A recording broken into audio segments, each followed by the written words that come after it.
Hello, everybody, and welcome to the live webinar from Creatorspace. So today we'll be doing digital drawing, personal stories, drawing what you know, with local artist, illustrator, animator Jeff Wilson.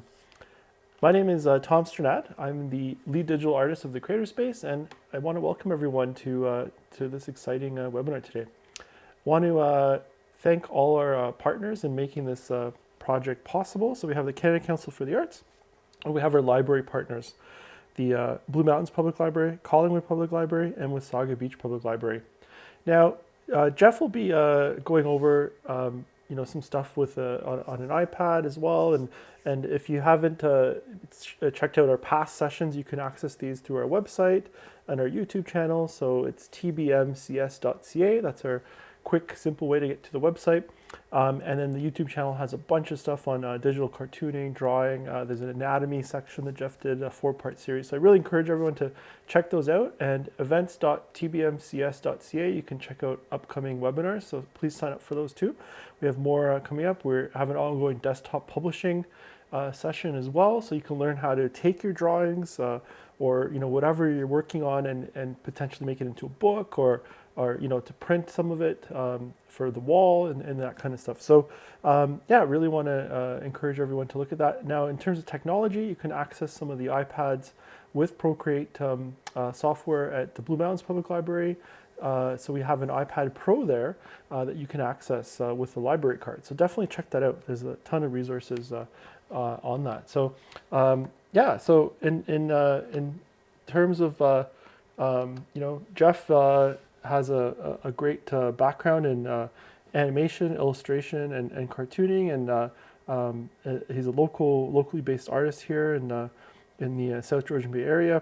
So really happy to have him on board to do this series. And we're going to be looking at ProCreate software is the software we've been using for most of the demoing. It's a low-cost app, about $10 that you can get for the iPad or iPhone. And the best thing is you can rewatch this series on this Crowdcast link, or also it'll be up on our YouTube channel a bit later on. Usually within a couple days we have it on. So yeah, without any further ado, let me switch this over. It's going to go to full screen here. Click a button, full screen, and here we go. Here's Jeff. Thank you very much, Tom, and thanks everyone for joining us today. And I'm really excited about talking about the subject today, and that is personal stories, things that you know, things that you can write about that come from the heart, come from the person, and it's really something that you will do anyway as you write. You could write about something that you have no experience in, but in many minor ways, yourself will come out in the writing or in the drawing, whatever you're doing. It's an amazing process that will become personal to you. But it can be very good to recognize that your experience, your experiential livelihood is a big source to what your output can be as a writer or as a cartoonist or as an artist. So today I'm going to explore the concepts that as I've kind of taken them, and I've been around for a little while, but I certainly by no means are these the tenets for perfection or being a good even a good writer. It's based on what I know and what I can tell you. So I've got a little with my iPad on my ProCreate program, which I've been using on my iPad. I was able to create some graphics here that I'll be referring to as I present today. And so I have the opening graphic here, writing what you know. And of course, this could be, this is supposed to be a typewriter in a graphic form, but this could be your easel or your drawing pad as you're drawing a cartoon or creating a piece of art. It's all basically a very similar work ground as you start off. And so let's go to my panel number one. Oh, I just go back here. And I'm going to go to panel number 1. And this is a quote by Ernest Hemingway, a writer that maybe many of you are familiar with. He actually worked at the Toronto Star for many years back in the early 20s, I believe, as a journalist. But of course, he was a great novelist as well. And and then there's many other opinions on how you start to write and writing from what you know. Hemingway's famous quote was, "You throw out all your previous notions and invent from what you know." So basically, what he was saying was, you are who you are, but always be prepared to start with something new and invent from that. Invent from where you are, and that's I think that's really probably the best quote I saw on any kind of study I had done of it. I just did a quick little run through. Another one that I read was by Dan Brown, who wrote the Da Vinci Code, of course, among other great novels, and his was a very similar take on that. His was that you don't necessarily know everything, but you can take the reader on a journey of your learning experience. And that's a great way of looking at it as well. You're starting at the start where your learning experience, and you're taking the audience with you, or taking the reader with you to through that journey, on the journey of discovery. So that's another good opinion. So most of the comments by writers basically said that writing what you know is basically writing what you're learning, and what you learn, and that is actually pretty much the way I would approach it as well. But of course, you do know what you know, and that's definitely a good start. I definitely feel, as I've done my comics, that the ones that have been the most effective are the ones that basically describe my personal take on things, or my feel on things, and my learning. Basically a learning curve on something too. That's certainly very very true. But I'm an eager learner, but in some areas I'm not, and that can become a good fodder for the material I do, because in humor, human foibles, of course, the imperfection of the human being is really the source of a lot of humor. The imperfection, the sadness, the frustration, it can be a great source for humor. So let's go move on here, and we'll go to the start. And I've created a bit of a character here that's going to be our writer, a farmer here in the lower left, and start with where and who you are. So somebody with that background, what would they be interested? What do you want to learn?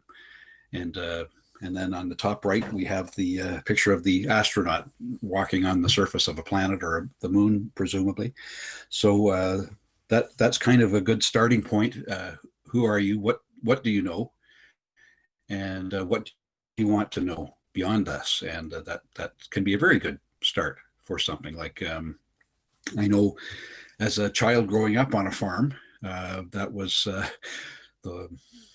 my only contact to the outside world. I was fortunate enough to grow up in the age of television in the late 1950s, early 1960s, and there was a window to the rest of the world that came in through television, newspapers, radio, media, basically. So that was my only contact to the outside world. So I would black and white television. Imagine today somebody thinking that the whole world was in black and white, and but that's how I saw it when I was a boy, and that's the perspective. I really didn't see it as a thing other than that. So so you're basically looking at things usually in a very limited way, but when you're looking at it, you have several things happening. You're gathering information. You're having emotions about what you're seeing or hearing and reading.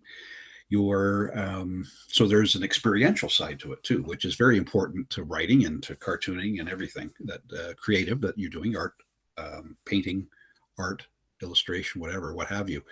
And you will have a personal reaction to it, a personal response.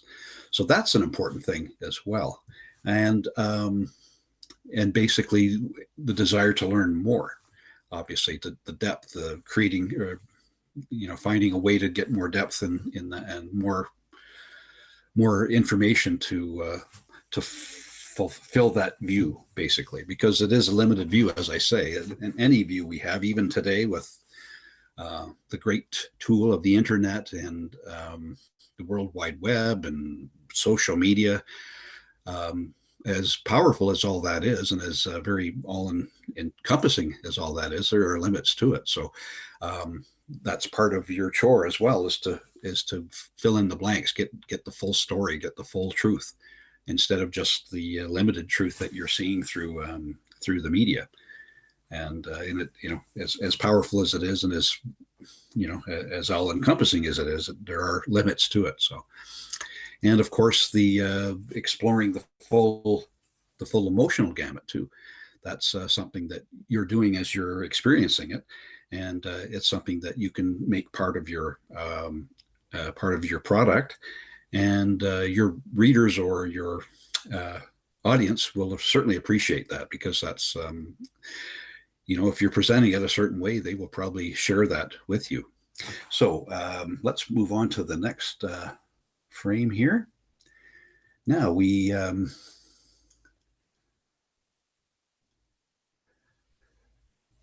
the question is asked, who are you? And attempt to define yourself. And this is something that I find has been helpful to me, because I'm I'm not like everybody else. And if I can define for other people who I am, or define for myself even who I am, then that can certainly help me to tell a better story. And so this is something that you can do. And yeah, don't be afraid to do this a number of times, because the reason being is that as time goes along, we're changing. We're all adapting to the world around us, and we're adapting to the criteria. I certainly would not be dealing with things the same way as I did when I was 4 years old. So that we're constantly growing, hopefully maturing, and getting better at managing the things that happen around us, and fulfilling our life's function as we go through it. And I usually try to do this in just a very basic form, in point form. Write down things about myself. Here, I can even do this on this sheet here. I'll just create a new layer, and I'll just create a point form description myself. Very shy.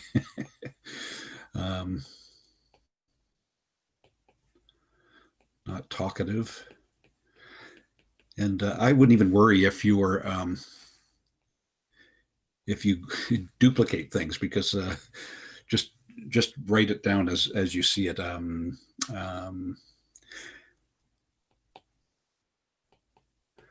going to say intelligent, but I'm going to put a question mark on it, because that's a personal opinion. But of course, this is by yourself, so no wrong answers here.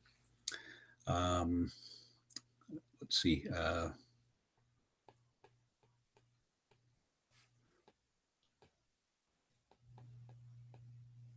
Nervous temperament.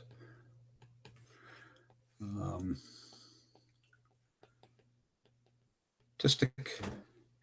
And just fill out as much as you see. And if you do this several times, you'll probably see a lot of these similar themes come up again and again. But a year from now, if you did it, you might see something else come up. You might see very wise,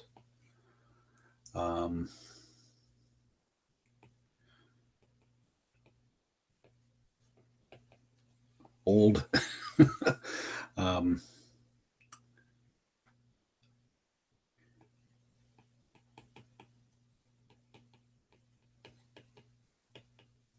easily irritated.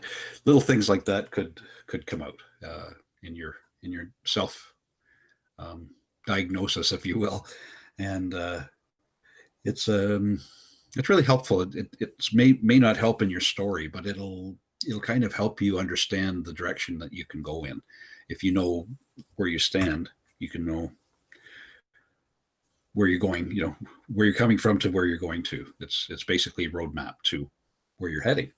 So that's a good start for you, and just in whatever way you feel would be best for you. I think it's a good exercise. It is for me anyway, and I would certainly recommend that. Now, what do you know now versus what are you learning? And we're all going somewhere in our learning journey.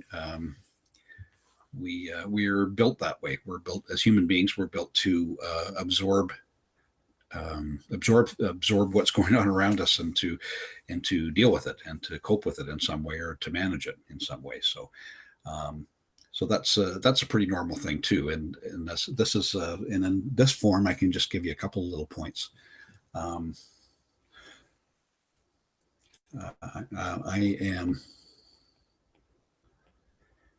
a 62-year-old man.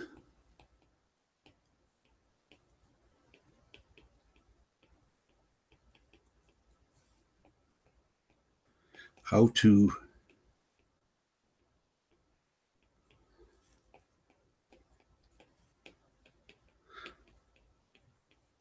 research local history.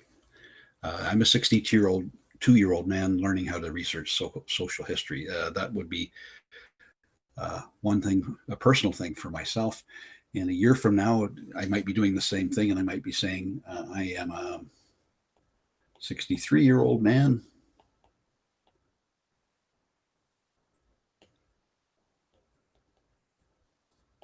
How to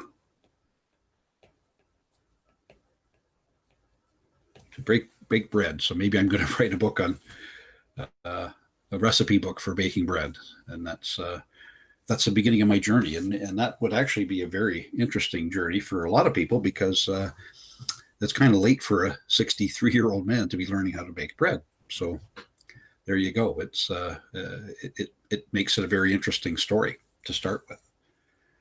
It could be anything. It could be in this case, it's a farmer learning about space travel in my little cards here, and from my experience of growing up on a farm, that was it seemed to be two different worlds. In those days, space travel was a really exciting new thing for the human race, and a lot of the folks that I knew on growing up on the farm were fascinated by it, but they didn't really understand it much. And there was not a there was a few things available for people, but farmers were not typically going into libraries or they would read it in their local newspaper, which was very accessible to them, but they would not necessarily be able to go to a local library or to go to Cape Canaveral or to Mission Control in Houston, Texas to check these things out. It would be a real challenge, and it would, to a number of the farmers I knew, they were very excited about the whole prospect. So I think that would be a fascinating story to tell it from that perspective. So what do you know now versus what you are learning? And it can be any number of things. You could be a teenager learning how to drive a car, or you could be a teenager learning how to build a home, how to construct a bridge. So there's just as many options as there are people, maybe just infinitesimal. So I'm going to go back here, and we're going to go into our little layout here. Now, so this is my personal way of doing it. I generally start from the start, and which is basically a very thumbnail version of my story. what I'm going to do, and I either get a sketch pad or, especially with cartooning, a sketch pad is very helpful, and I'm always kind of have one around or a notepad. Lay out your first part of your story, and it can be just a little vignette of something that you want to tell in your overall story, and it could be just like a little point form framework. And I say here, lay out your story in short form, brief points, some kind of order leading through the story to the crisis, the resolution, to the denouement. So that can be a very basic start to your story. It can be just the farmer who went to the library one day, and the librarian wasn't too sure why he was looking for information on space travel, but helped him, and he learned XYZ about the first space voyage out in outer space, and just something like that. And the end point being, he was really excited and really happy that he did that, and felt very fulfilled and wants to learn more. So that kind of finishes your initial story in brief point form. And it can be the same with any story you're doing. I do a lot of, as I say, a lot of comics, and I've done a little bit of history research, as I've said as well. But you start at with your starting point, what you know at the time. I was 62 years old, and I was at home, and something happens. It's the whole process of the story. You start the action, you build it up to a crisis, and then resolution and denouement. So it's pretty much the full storytelling technique, and that's something that I think most storytellers can learn very quickly. And there are, let's see, another idea could be a fighter, a boxer. He's just a boxer. He knows what he knows, but every time he's in a fight with a new person, he's going to learn something new. He's going to face a different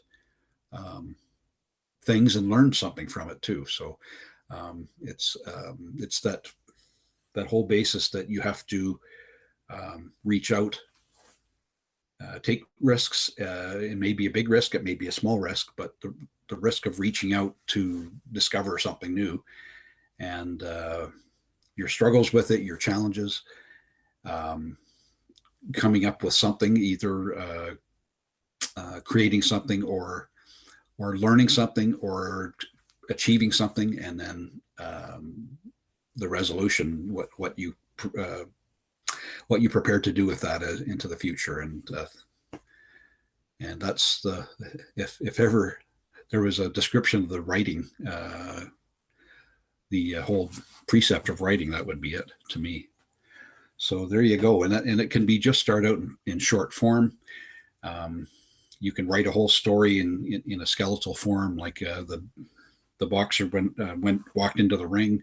He'd fought Joe Louis, he'd fought Muhammad Ali, but he'd never fought Smoking Joe Armageddon. And he fought him this day, and Armageddon tricked him with a right to the head, and by the third round, he was really reeling.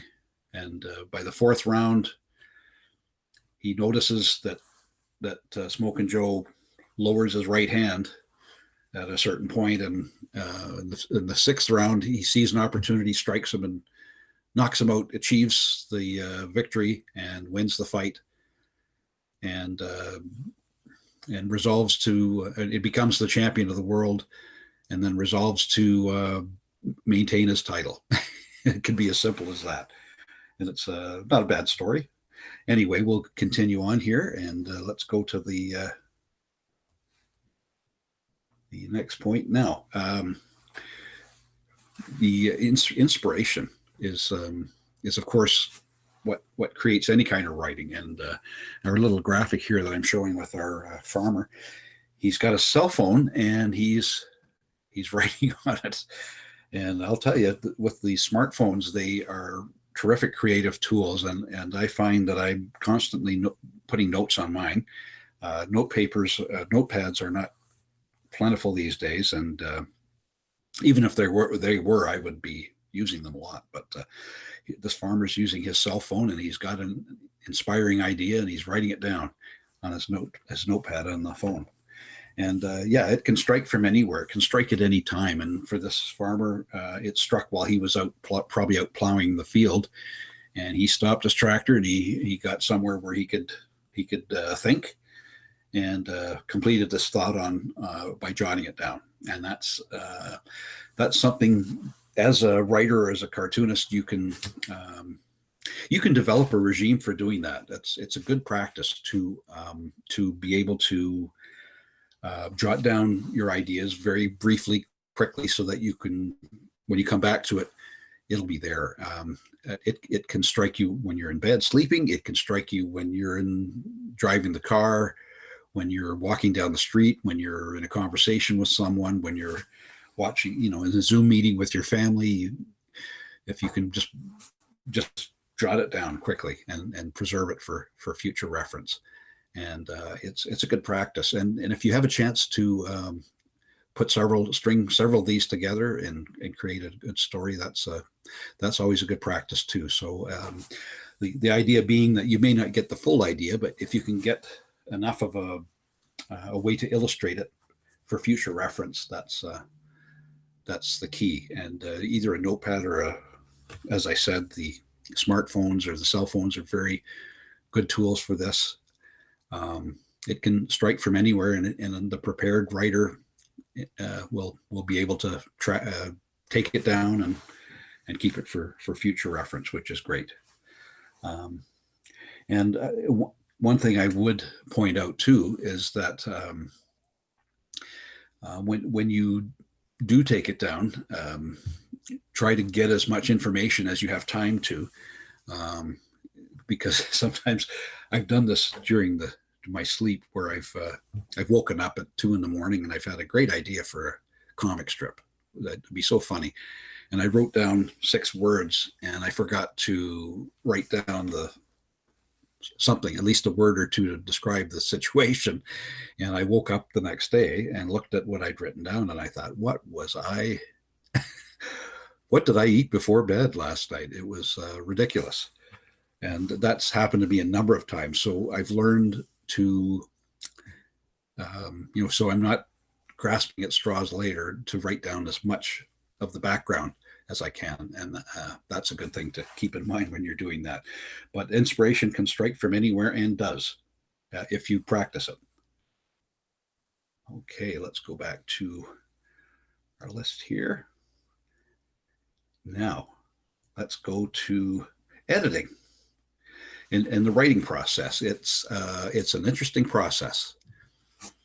You'll find a lot of times that first idea just didn't cut it. It was great, but it needs some work.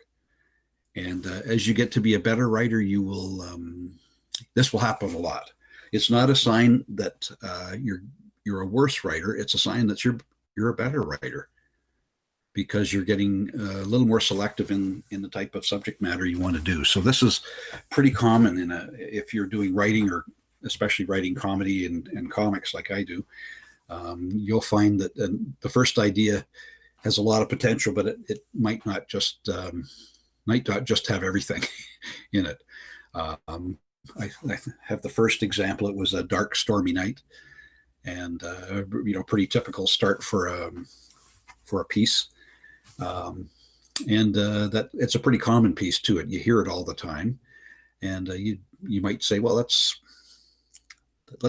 can I say that differently? Can I say that better? And so you might choose to say, it was so stormy that night. And this is actually a very experiential type of term. It kind of indicates emotion. Writing from the first person, it kind of gives you that personal perspective of it, instead of a cold, impersonal narration, which would have been the I guess the description of the first sentence. The second one, it would be like somebody was telling you, boy, it was so stormy that night. And a lot of good writers have done that. A lot of popular writers, and I think the example I gave was Harold Robbins and the Mike Hammer. And any of his Harold Robbins novels, they're very experiential, and of course they encompass a lot of emotion, a lot of in that type of the narrative, the personal narrative, and it can be very effective. And you can do that in comics too. I've done a few comic strips with that in it as well, and it's fun too. It's a fun thing to introduce. Let's say you didn't like that though, and you're thinking, I can still make this better. It was so dark, it wasn't funny. And that's it. Kind of incorporates an emotion again, but it was so dark it wasn't funny. You would have to. It can lead to a number of different things, but it depends on what you had in mind when you wrote that. It might be, it was so dark it wasn't funny. When it was light, it was hilarious. Where you go with this. Let's go to the next one. It wasn't dark, but not funny. So you could add to that and say it wasn't dark, but not funny. When the lights were on 2 hours ago, everybody with their nose and glasses thought they were so hilarious. You could go in that direction. You can, or if it's not at all funny, you could say it wasn't dark, but not funny. Finally, you get the narrative that you like. It was night, enough said. And then, yeah, that's the one I want. And for whatever reason, that's the one you choose. And let's go back here. And I would just say that as time passes, when we're talking about the editorial side of things, you may frustrate yourself because it's very, nothing that's worth doing isn't frustrating at times. But you never be ashamed to just say, there's something niggling at me about this whole thing, and never ignore that. Always be prepared to go back and even if it's a little thing, to address it. It's not the end of the world to have created something that is short of your expectations or short of your desired result. And if you might feel worse if you just said, well, it's going to the printers next week, so so I'm just going to let it go, and then for the rest of your life you're looking at the comic or the story, and it's got that one thing that you didn't like in it. Anyway, the good news is if that ever happens, and that it's not the end of the world if it does, you got the next one that you do, your next project, and you will do better at it. You'll do every time out because you're practicing. As you're doing it, you're learning the process. You're not giving up. And one other thing I would say is with the editing process again, if you have someone that you trust, either your mother or someone that you would trust to read it and give you a good objective opinion on it, let them read it and even edit it. And that is always a good learning tool as well, that other people reading it from the perspective of your potential reader and giving you their feedback as that. And one thing you can do is join a writing club, even as a cartoonist. I've joined a writing club or two, and or just getting to know writers or people that have similar sense of humor as I do, and letting them read what I have and giving me feedback on it. It really, I really found that it's helpful. It helps me to see things a little more objectively. If you're looking at it from your own perspective, a lot of times you'll miss things, and And not that that's bad. Your perspective is as valid as anyone else's, but it just helps to have another viewpoint, and it's not necessarily the right viewpoint. Sometimes you'll say, "Yeah, well, I don't really agree with you. I'm going to keep it the way it is," but that's fine too. But it's good to have that other viewpoint as well. And then at some point, you'll look at your own stories and you'll look at your own writings as in a critical way. You'll be looking at it and saying, "Yeah, this. I look at it this way. I can improve on this." Um, and feel good about that. That you can do that. That's you've achieved a lot, and that is progress. You're getting better as a writer and as a creator. And when you reach the point that you're nearing done, congratulations. We have our farmer character on the moon, and he's he's inside a spacesuit, and he's one small step for the back 40. He's achieved his goal, and that's writing his little story about space travel. And that's the really exciting journey that we all take. And it needn't be a scary journey. It can be very frightening, because it's, especially when you're taking the risk of putting yourself out there, writing something if you're not comfortable with that, creating something. And as creators, you're always creating something new. It's never think that the last thing you did was the best thing you'll ever do.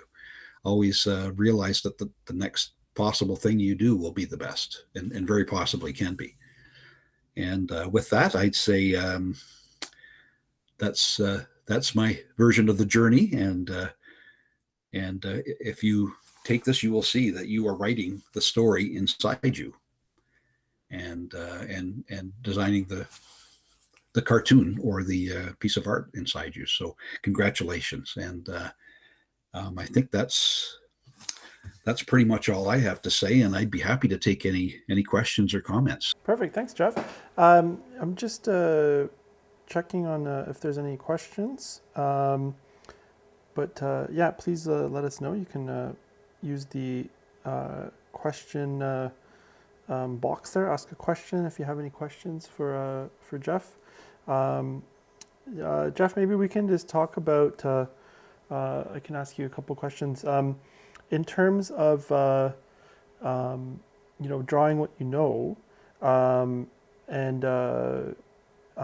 what are some of the what are some of the aspects of how do you maintain some originality too, with drawing what you know? Oh, well, originality is if you're writing it, I guess you're an original person. Yeah, I guess the whole idea is to write it from your perspective. I think that's kind of the theme that I've tried to present, was that this is your creation. You are the one that's behind it, and you. It may be similar to somebody else's, but unless I would never suggest that you wouldn't be, because every person's original. I certainly don't think I'm like Charles Schultz or Jim Unger or Tom Bill Watterson. I'm like none of those guys.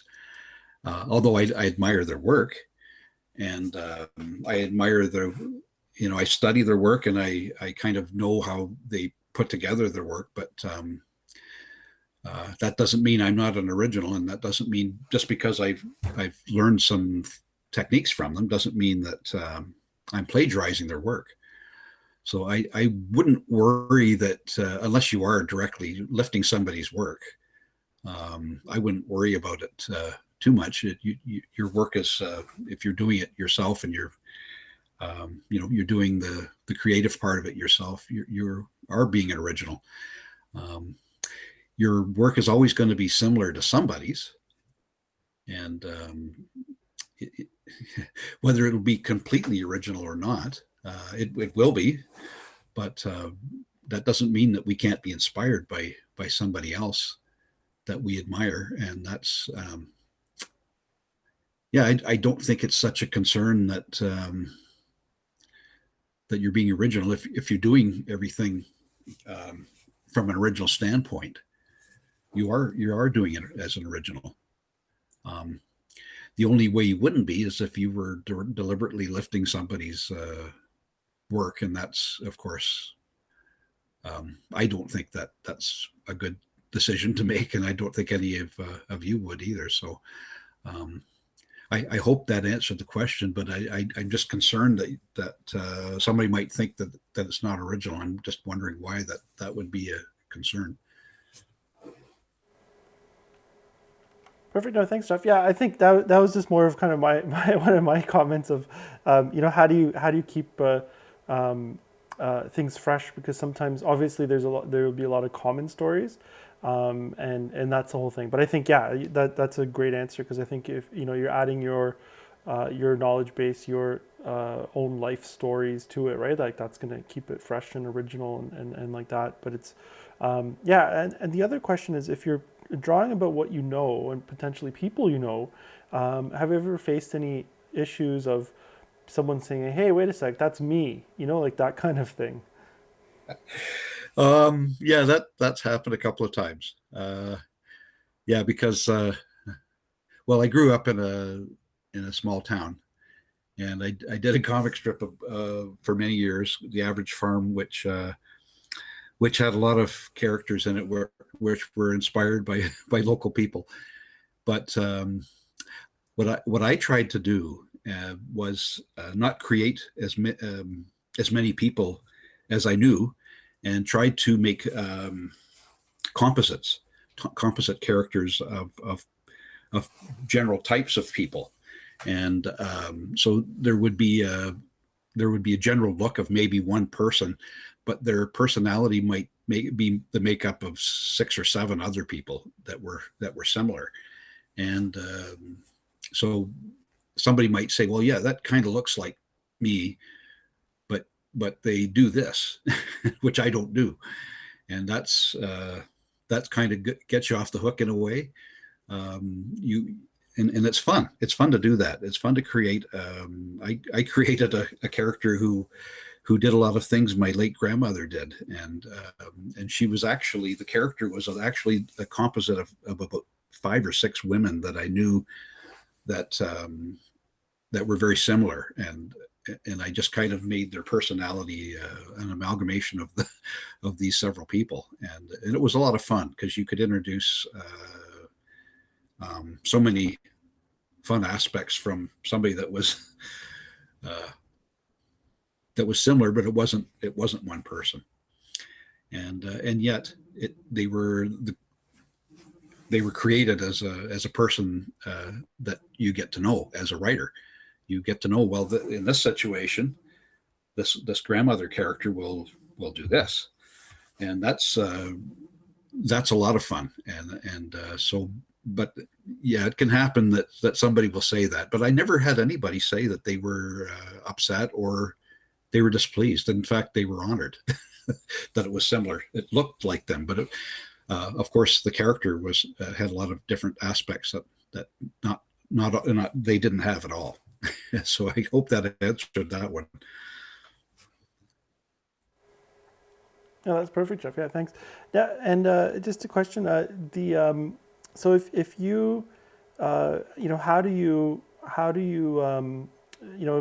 if there's like a personal story that you've been really kind of here open and telling us a lot about yourself too. But what if do you ever kind of change things, or like what if it's something very personal and you want to kind of change it over? Like, is there a chance of maybe exposing too much of your personal story?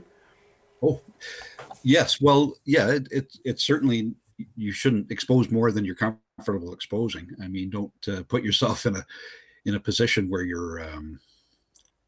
where you're compromising your own personality for whatever reason. Like it's not.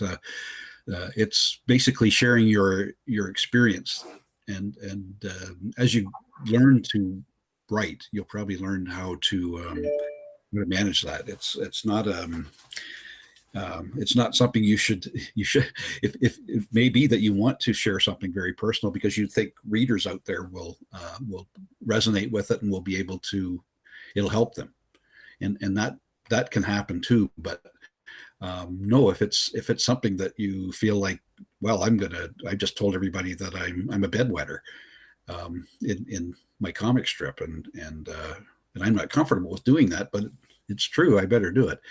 um, no, that's that's nobody's business but yours. If you think it'll help the story, and it doesn't always have to be your experience. You can certainly, as I say, you can use somebody else's experience too, or an experience that you're aware of, and incorporate it if you feel that's important too. And you don't have to name names. That's never a thing you have to do. But the experience, or the circumstance, if you feel that's helping you to tell the story, and that if you added it, it could help. It could be something that readers would resonate with. Uh, that I think that's fine to do that. I don't think it's fine to put names in it and say that a politician's is a bedwetter if they really aren't, and name names. I don't think that's fair. But if you have a storyline where a fictitious character, is a bedwetter, and you think that would be something, boy, I think a lot of readers would resonate with this. Then I think that's okay to do that, to put that in. But that's up to you as the writer. And yeah, you do have to watch out that you're not. In my opinion, this is my opinion as a writer. Pointing fingers is not a good practice to do that unless you know that it it's something that needs to be said, and that's just not what I do. I'm not a finger pointer. I will point an indirect finger if I think it's a general thing that needs to be dealt with, or that the public needs to be aware of. But I tend not to say, well, I don't like being taxed, so I'm going to I'm going to do a comic strip criticizing the government for taxing me. That's just not me. And the next cartoonist you talk to might say, yeah, that's what I do.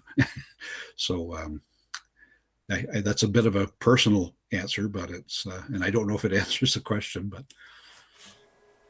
Thanks, Jeff. I think that's a really interesting discussion because, yeah, it's like, the kind of genres or areas that you want to explore. Like you're mentioning, political cartoonists will be exploring politics, right? And that kind of thing. And that's what the stories they want to talk about or what they know, right? If they're a political analyst, and they might want to get into that political drawings, or maybe someone, if they had a, doctor in the family, they might really think it's interesting to, draw about that. So yeah, I think that's a really good thing, is to go back to the genres can reflect what you draw as well. Would you agree to that? I would totally agree with that. Yes, it's yeah. If you yeah, as you say, if there's a doctor in your family, like that would add a whole new great perspective to what you're doing. It would add the medical side of things. And I mean, to me, the medicine is a very fascinating subject. I'd love to. There's a lot of old television shows I'd like to watch, and one is called Medic, and it's a very graphic show from the 50s, and it's just gripping. It just grips me because it's very medical know-how that it's beyond me, but it's so fascinating to me. So yeah, it's something that if you have an inclination toward it, it can become a great story. If you have an inclination toward learning more about it, or if you know something about it and you can share it, it can be gripping for a reader. I totally agree. And so, Jeff, what about can you give us a sense of maybe like how many drawings or sketches or ideas do you do versus how many do you like finish and publish? Like kind of a ratio of like how many ideas you might scrap or drawings. Um, I usually scrap about 90% of any of the thumbnail ideas I get, just scratching something down on paper. Um, I'd say about 80 to 90% are just shelved. Um, I'm I'm just one guy, but I save all my old sketchbooks, and and some of them have 30 80% of the drawings in them, or 80% of the ideas scribbled down in them, are rejected at some point. But I often go over them again, and what's this is really interesting, because I'll sometimes go over an old sketchbook from 10 years ago, and I'll get an idea. I'll get an idea that I can use today, and it didn't work. It didn't work maybe in 2001, but it's going to work in 2021. It could be a ridiculous idea back then, but now, oh, that'll work. So some of that 80% that I've discarded can come back and can be something now. So so it's an interesting question. I'm getting pretty picky now. I tend to scrap a lot, but I tend to rule it out pretty early, and then when I get to the next stage, which is sketching it out, I'm usually 50% sure I can make something out of it, and probably now, if I get to the sketching stage, I'm about 50% certain I can develop it into an idea that I can put into a cartoon or a story. So it's not good odds, but uh, I get good at sketching. Perfect. Thanks, Jeff. No, that's fantastic. Yeah, no, I think that's the time we have. So yeah, I just want to thank you, Jeff, for the presentation, and for that insight. And I think that's really important to, how do you get inspiration, and how do you make something work. So thanks again, Jeff. You're welcome, Tom. Thank you. And thanks to everybody for watching. I hope good luck with your creating stories. So I just want to, thank all our partners in this project again. Canada Council for the Arts, our library partners, Blue Mountains Public Library, Collingwood Public Library, Saga Beach Public Library. Again, check out, there's equipment available, iPad Pro at the Blue Mountain Public Library with ProCreate software. You can rewatch this. I know we had some connection issues, but we'll have this posted on our YouTube channel, and you can rewatch here as well. So you can go back. There might be some gaps, and we can fill it in with the YouTube. So lots of fun. Technology is always changing, and sometimes it works well, sometimes it doesn't. But hey, that's just how it is. So have a great rest of the day, and we'll see you again soon. Take care.